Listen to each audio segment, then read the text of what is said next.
ये देश देख रहा है, ये जवानों से ये देश चल रहा है। बगैर जवानों की भारतीय सेना नहीं चलेगी। अगर अधिकारियों का हाथ है भारतीय सेना में, तो जवानों का भी उससे ज्यादा अहम योगदान है। महोदय जी, मैं बार बार आप लोगों से अप्रोच कर रहा था, अपील कर रहा था। मैं आप लोगों से नौकरी नहीं मांगने आया हूं। मैं अपने देश के लोगों को आश्वस्त करना चाहता हूं कि उस प्रेस कॉन्फ्रेंस के माध्यम से हमने नौकरी आपसे नहीं मांग रहे हैं। हम अपने नौकरी की चिंता न करके देश की चिंता करके आप लोगों के सामने, जिस बेरोजगारी के दौर में लोगों को नौकरियां नहीं मिल रही हैं, उस दौर में हमने अपने देश को बचाने के लिए, क्योंकि भारतीय सेना नौकरी का जरिया नहीं है। विपिन रावत सर कहते थे कि अगर भारतीय सेना में आना है तो नौकरी के मकसद से मत आइएगा। भारतीय सेना नौकरी का जरिया नहीं है। देश की सेवा करने का अगर जुनून हो तो भारतीय सेना में आइएगा। तो हम तो देश की सेवा करने के लिए भारतीय सेना में गए थे, हम नौकरी करने नहीं गए थे। और आज भी आप लोगों से नौकरी की डिमांड नहीं कर रहे।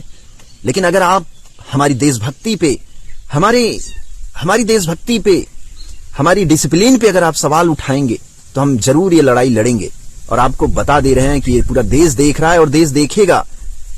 ये मोदी जी की मीडिया, ये लगातार मोदी जी को प्रोटेक्ट करने में लग गई। मैं पूछना चाहता हूं, आपको इतनी डर क्यों है? आप एफआईआर कर देते हैं। आप ऑपरेशन सिंदूर के बाद आप वर्दी पहन करके पूरे भारत में, जैसे लग रहा था कि आप ही ऑपरेशन सिंदूर का बदला लेने गए थे। वर्दी पहन करके पूरे भारत में आपने प्रचार किया, पोस्टर, बैनर। अरे हम जवान हैं, हम वर्दी नहीं पहन सकते। हमारे ऊपर वर्दी पहनने पे आप एफआईआर करा रहे हो। शर्म आनी चाहिए। ये देश देख रहा है, बार बार कह रहा हूं, ये देश देख रहा है। आपको माफ नहीं करेगा। बहुत जल्द इसकी पोल पट्टी खुलने वाली है। आपकी सिक्योरिटी में लीक नहीं होता है, लेकिन देश की सिक्योरिटी लीक हो जाती है। पुलवामा हो जाता है, पहलगाम हो जाता है। रक्षा मंत्री महोदय जी की सिक्योरिटी लीक नहीं होती है, लेकिन देश के सीडीएस महोदय की सिक्योरिटी लीक हो जाती है। एक्सीडेंट हो जाता है, एरोप्लेन हादसा, एरोप्लेन क्रैश हो जाता है। ये देश देख रहा है, देश जानना चाह रहा है। और वही हरिंदर फौजी आपसे पूछ रहा है कि अगर हिम्मत हो तो वीडियो आइडियोग्राफी के तहत जांच कराइए। और ये देश देख रहा है, देश देखेगा भी। देश आपसे सवाल कर रहा है कि हरिंदर फौजी का डिसिप्लिन खराब क्या था।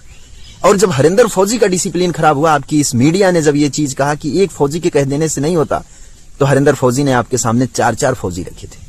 अरे गुज्जर, लोकल नायक शंकर सिंह गुज्जर, जो लगातार चिल्ला रहा है, वो भी यही चीज कह रहा है। 13 साल सर्विस हो गई, अभी आज तक कोई रेड एंट्री, कोई ब्लैक एंट्री, कुछ भी नहीं है।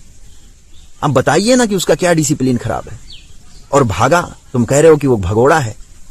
कलम आपकी है, आप लिख रहे हो। जिस तरीके से इस अखबार में आपने एक खबर चलाई है, मैं आपको एक खबर दिखा रहा हूं, इसी तरीके से आपके हाथ में पावर है, इसीलिए आप लोग कुछ भी लिख देते हो। इसमें लिखा गया है जनसत्ता ब्यूरो, एक अखबार है भारत का। ये भारत का अखबार, लेकिन मैं इसे भारत का अखबार नहीं कहता। ये हमारे मोदी जी का अखबार है, हमारे देश के प्रधानमंत्री जी का अखबार है। ये लिख रहा है कि वह 2015 में सेना में शामिल हुआ। इसके करीब 2 साल तक सेवा देने के बाद वो सेना से फरार हो गया था। सेना ने बताया कि अपने कार्यकाल के दौरान सिग्नलमैन हरेंद्र कुमार यादव की तमाम गतिविधियां काफी आपत्तिजनक रही थीं। तो जब गतिविधियां आपत्तिजनक थी तो यह प्रशंसा पत्र किस लिए दिया गया था?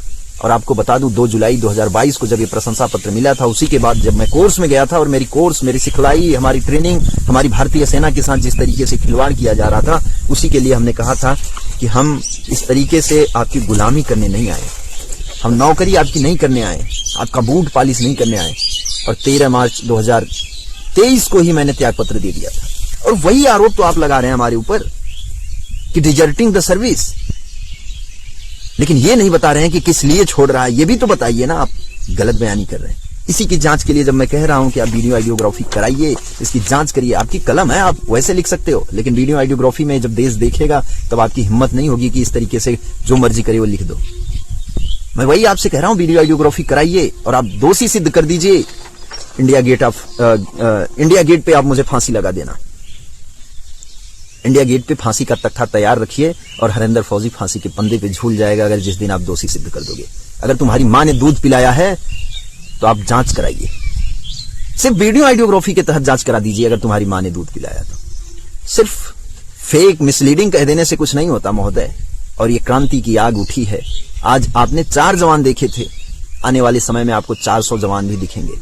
अन्यथा इसका जल्द से जल्द संज्ञान लीजिए और देश को दिखाइए। देश देखना चाहता है, देश पूछना चाहता है। और उन गोदी मीडिया वालों से कहूंगा मैं कि सिर्फ आप एक तरफा सरकार का बयान मत चलाइए। अगर हिम्मत हो तो आइए हरिंदर फौजी का इंटरव्यू लीजिए, दिखाइए देश को। मैं आपको दिखाता हूं कि किस तरीके से शोषण किया जाता है जवानों का। किस तरीके से जवानों की हत्याएं कराई जाती हैं। अगर हिम्मत हो तो आइए और इंटरव्यू करिए हरिंदर फौजी का भी, दिखाइए पूरे देश को। देश देखना चाहता है। हमारा देश बहुत प्यार करता है अपने जवानों से, बहुत प्यार करता है और माफ नहीं करेगा। पुलवामा हो जाता है, पहलगाम हो जाता है, 40 जवानों की शहादत होती है, उसमें एक भी अधिकारी नहीं होता। यह भी देश पूछना चाह रहा है क्या चल रहा है देश में, किस तरीके का देश बनाना चाहते हैं।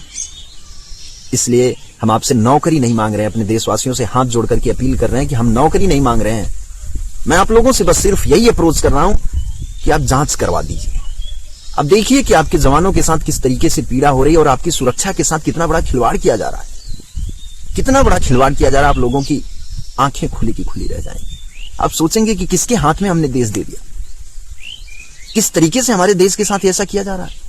लोगों की आवाजें दबाई जा रही हैं महोदय, हम देख रहे हैं।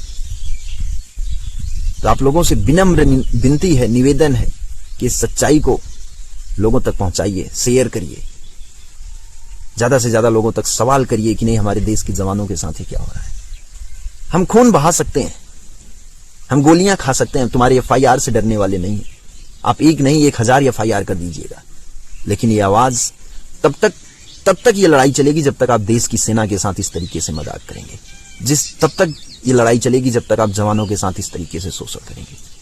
जब तक इस सेवादारी प्रथा को बंद नहीं कर देते तब तक ये लड़ाई जारी रहेगी। जब तक आप देश की संस्था से, देश की भारतीय सेना से खेलना बंद नहीं करेंगे तब तक ये लड़ाई चलेगी। जय हिंद, इंकलाब जिंदाबाद, भारत माता की जय।